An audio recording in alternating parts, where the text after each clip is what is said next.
मुस्लिम समुदाय के ऊपर लव जिहाद के आरोप लगाए गए, यूपीएससी जिहाद के लगाए गए, वोट जिहाद के लगाए, थूक जिहाद के लगाए, अन्य प्रकार के जिहाद और उनकी डेफिनेशन और एक्सप्लेनेशन और इनको फ्रंट पर रखने के लिए पूरे इकोसिस्टम ने पूरे मुस्लिम समुदाय को बदनाम करने में इतनी सी भी कसर नहीं छोड़ी।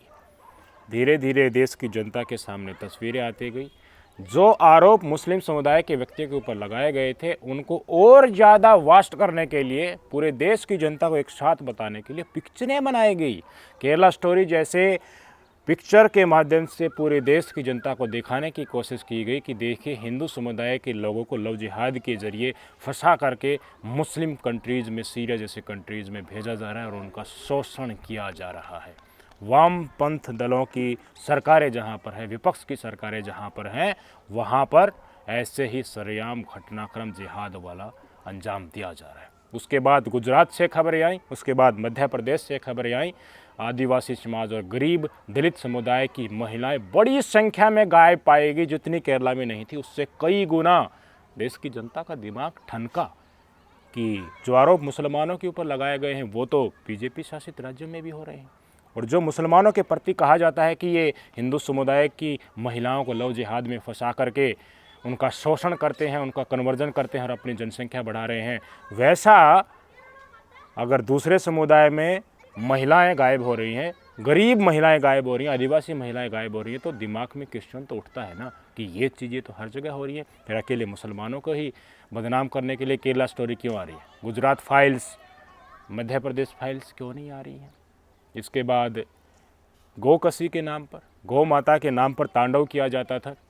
बताया जाता था कि हिंदू तो सारे हिंदू इतने पवित्र हैं, वो गौ माता की रक्षा में लगे रहते हैं, और सारे मुसलमान ऐसे हैं कि वो गौ माता को काटने में लगे रहते हैं। हमारी भावनाओं का आहत होता है, डेफिनेटली होता है, पर जब बड़ी बड़ी संस्थाएं और बूचड़खाने हिंदुओं के द्वारा चलाए जा रहे हैं, उनको एक्सपोर्ट पूरे दुनिया में किया जा रहा है मुसलमानों का नाम लिख करके, तब देश की जनता का दिमाग ठनका कि गौ माता के प्रेमी तो ये सरकार है नहीं।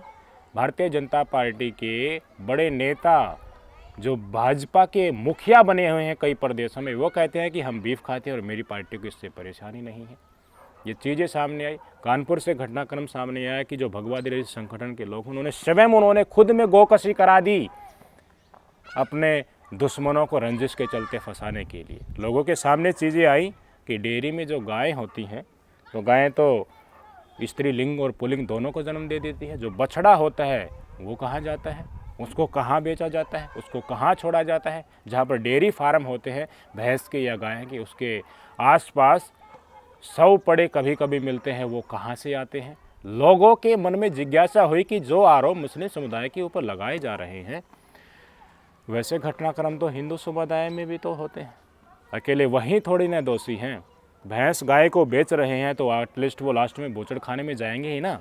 और सबसे बड़े एक्सपोर्टर बीफ के हम बने हुए हैं, अग्रणी देशों में हैं, तो वो मिट्टी की तो गायें बनती नहीं होंगी, हमारे समाज से ही तो जाती होंगी। कौन पालता है?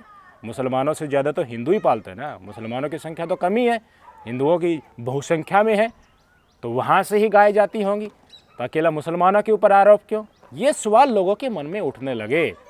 बदनाम करने की कोशिश की गई तो धीरे धीरे धराशायी होती गई। अब धर्म के नाम पर मुस्लिम समुदाय के व्यक्ति हिंदू धर्म की धार्मिक शक्लों में गौ माता के सिर को काटकर फेंक देंगे, हमें अपवित्र कर देंगे, हमें जिहादी के तौर पर हमारा शोषण करेंगे, हमें वो काफिर मानते हैं, हमें वो देखते ही अपनी मजहबी किताब के अनुसार मौत के घाट उतार देंगे। ये प्रकरण भी फैल हो गया है। क्यों? क्योंकि हिंदू समुदाय के एक पुजारी ने ही मुस्लिम समुदाय के व्यक्तियों को फंसाने के लिए गणेश मूर्ति को स्वयं अपने हाथों से खंडित कर दिया, गणेश जी की मूर्ति को तोड़ दिया। उत्तर प्रदेश के सिद्धार्थ नगर से खबर निकल कर आ रही है, इसी राम राज्य से, जिसका प्रपंच पूरे देश में भरा जाता था कि हिंदू की रक्षा करने के लिए भगवाधारी संगठन और भगवाधारी कुर्सी पर बैठा है, और मंदिर के पुजारी भगवाधारी ने ही गणेश जी की मूर्ति को खंडित कर दिया। तस्वीरें आपकी स्क्रीन के ऊपर है, लगातार आप देखते जाइए। मूर्ति खंडित हुई पड़ी हुई है, दृश्य आपने देख लिए। अब वो चिट्ठी दिखाता हूँ, रिटर्न कंप्लेन पुजारी जी के द्वारा ही दी गई पुलिस प्रशासन को, सिद्धार्थनगर पुलिस प्रशासन को, और कहा कि ये व्यक्ति है ये मुस्लिम समुदाय के व्यक्ति हैं और हमारे साथ मारपीट भी की गई है, मेरी पत्नी के साथ भी मारपीट की गई है और कह रहे हैं कि पूजा नहीं होने देंगे। चिट्ठी आपकी स्क्रीन पर जो कंप्लेन की गई थी वो क्या लिखा है। निवेदन यह है कि प्रार्थी यानी कि शिकायत करने वाला कृचराम पुत्र बुद्धू ग्राम तोहलिवा थाना कठेला समय दिया गया है माता जनपद सिद्धार्थनगर के निवासी हूँ। मन्ना पुत्र गीदक यानी कि जो आरोपी बनाए गए उनका नाम लिखा गया है। फिर है सोनू पुत्र ललखाऊ, प्रार्थी का मंदिर है उसमें से गणेश जी की मूर्ति तोड़ दिए हैं, बोल रहे हैं कि पूजा कीर्तन नहीं होने देंगे। मन्ना सोनू मुस्लिम हैं, प्रार्थी को घर से बाहर नहीं निकलने दे रहे। प्रार्थी की औरत बचाने गई तब उसे भी लात मुक्का से मारकर गिरा दिया गया, उचित कार्रवाई सुनिश्चित करें। नीचे साइन है 15 जुलाई 2024 की तारीख। समझ में आ रहा। शिवम इन्होंने लिखा है मूर्ति खंडित मुस्लिम समुदाय के 2 व्यक्तियों ने की है जिनका नाम सोनू और मन्ना है। क्या फ़र्क पड़ा, सारे नफरतबाज सोशल मीडिया पर एक्टिव हो गए, अपने तलवार और काफ़ी पेन टाइप करने लगे, फटाफट नफरत फैलाने लगे कि राम राज्य के सिद्धार्थनगर में अब मुस्लिम समुदाय के व्यक्ति मंदिर में घुस करके गणेश जी की मूर्ति को खंडित कर दिया और कह रहे हैं कि पूजा कीर्तन नहीं होने देंगे। लेकिन इस मामले की जाँच की गई और जाँच में पुलिस प्रशासन ने पाया कि जिस व्यक्ति ने कंप्लेन दी थी स्वयं उसने मुस्लिम समुदाय के 2 व्यक्तियों को फंसाने के लिए, अपनी रंजिश निकालने के लिए स्वयं मूर्ति को खंडित किया। कैसे मानोगे, मेरी बातों को मानोगे नहीं ना। पुलिस प्रशासन का ही बयान सुन लीजिए। आज दिनांक 16/7/2024 को जनपद सिद्धार्थनगर के थाना कठेला समय माता के अंतर्गत पड़ने वाले गांव तौली हवा में स्थित मंदिर के पुजारी श्री कृचराम ने थाने पे आकर तहरीर दी कि उसी गांव में रहने वाले 2 मुस्लिम लड़कों जिनका नाम मन्नान और सोनू है, मंदिर में रखी हुई गणेश जी की प्रतिमा को तोड़ दिया है। इस सूचना पर थाना स्थानीय द्वारा मामले की गंभीरता को देखते हुए तत्काल मुकदमा अपराध संख्या 94/2024 अंतर्गत धारा 298 115(2) BNS दर्ज किया गया। इसके बाद थाना स्थानीय की पुलिस, मैं क्षेत्राधिकारी सौरभगढ़ और उप जिलाधिकारी सौरभगढ़ मौके पर पहुंचे। मौके पर पहुंचकर हमारे द्वारा जांच की गई तो जांच के दौरान यह प्रकाश में आया कि जिस समय प्रतिमा खंडित की गई थी उस समय वहाँ 8-10 साल के 3-4 बच्चे खेल रहे थे। उन बच्चों ने बताया कि इस प्रतिमा को साधु बाबा ने तोड़ा है।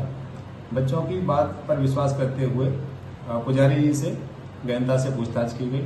गहनता से पूछताछ करने पर पुजारी जी ने बताया कि इन दोनों लड़कों मन्नान और सोनू के परिवार से उनका झगड़ा चलता रहता है। उनसे परेशान होकर उनको मुकदमे में फंसाने के उद्देश्य से उन्होंने मूर्ति तोड़ दी और इस आशय की तहरीर थाना स्थानीय पर दे दी। उन्होंने अपने जुर्म का इकबाल किया। आरोपी पुजारी जी के खिलाफ विधिक कार्रवाई अमल में लाई जा रही है। मौके पर शांति व्यवस्था बनेगी। तो भाई मूर्ति जिहाद अब कहाँ चला गया। मुस्लिम समुदाय के प्रति जिहाद नाम से एक एक करके जो आरोप लगाए जा रहे हैं उनका क्या रहा। अब मैं हर बार कहता आ रहा हूं कि नफ़रत सत्ता संरक्षित है, नफ़रत से ही हिंसा होती है, हिंसा से लोग मरते हैं और लोग मरते हैं तो हिंदू डरते हैं, हिंदू डरते हैं तो वोट बीजेपी को देते हैं।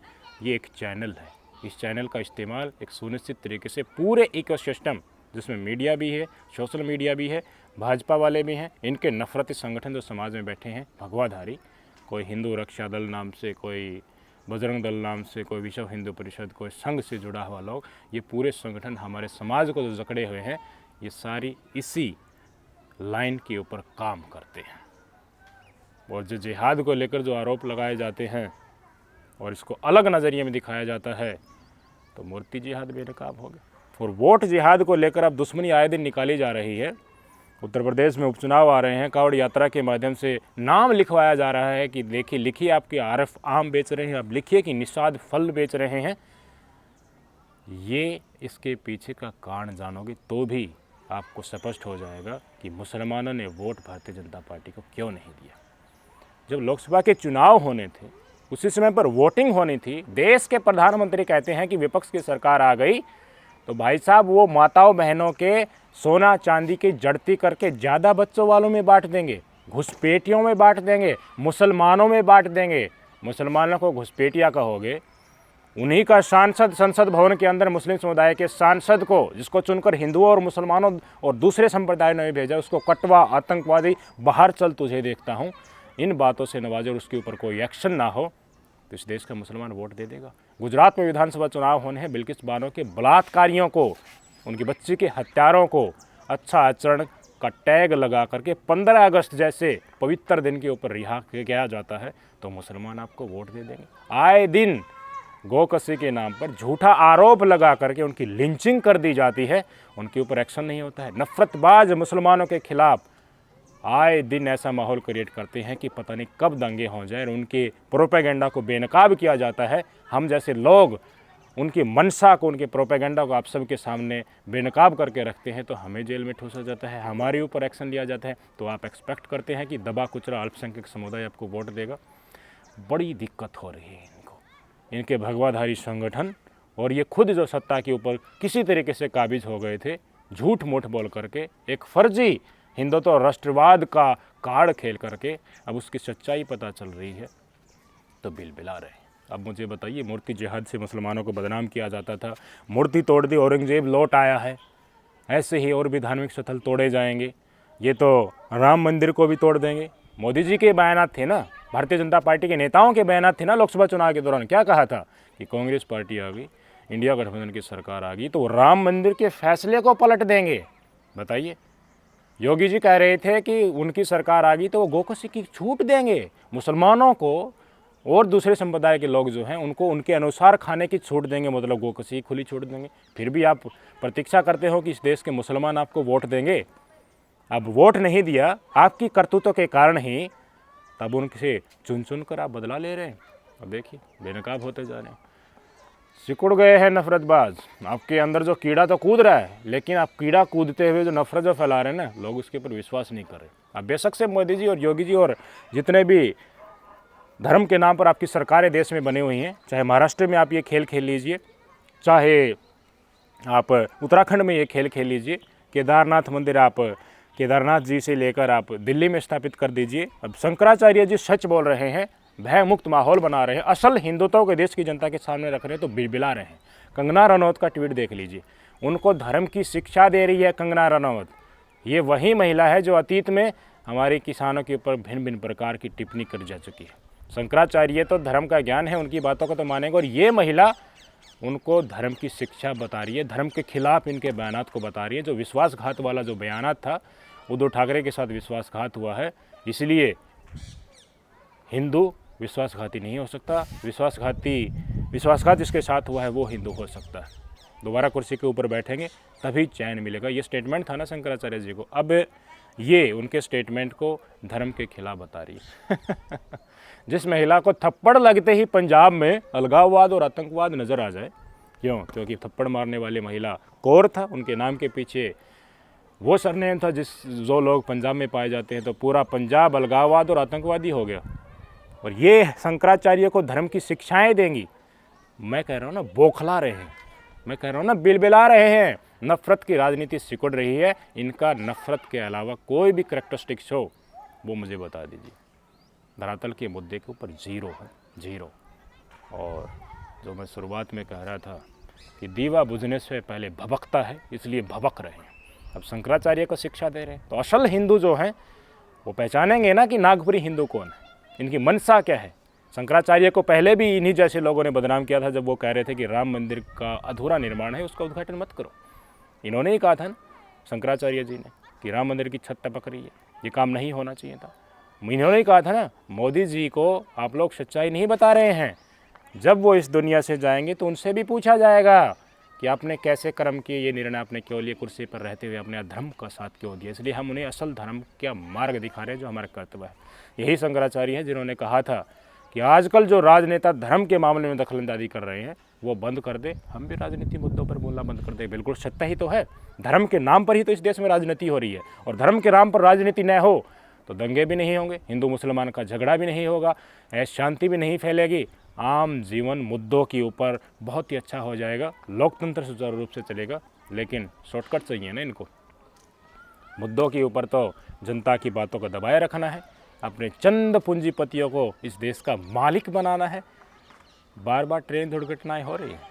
गोंडा से उत्तर प्रदेश, इसी राम राज्य के गोंडा से तस्वीर आई है कि ट्रेन दुर्घटना, जो चंडीगढ़ डिब्रूगढ़ एक्सप्रेस है, उसके डिब्बे पटरी से उतर गए, 4-5 लोगों की मृत्यु भी हो गई है, कई घायल भी बता रहे हैं। अरे इतना ही तुम्हारे अंदर दम है, इतना ही आपका प्रशासन हिंदू धर्म के लोगों के अधिकारों के लिए जागरूक है, तो जाओ ना यार सड़कों के ऊपर, जाओ ना रेलवे मिनिस्ट्री के दरवाजे के बाहर, जितने भी भगवाधारी संगठन है वहाँ जाके प्रदर्शन क्यों नहीं करते कि बार बार रेल दुर्घटना क्यों हो रही है। अभी थोड़े दिन पहले ही हुआ था जलपाईगुड़ी में, कंचनजंगा एक्सप्रेस में कितने लोग मारे गए थे। उससे पहले ओडिशा के बालासोर में दुर्घटनाएं हुई थी।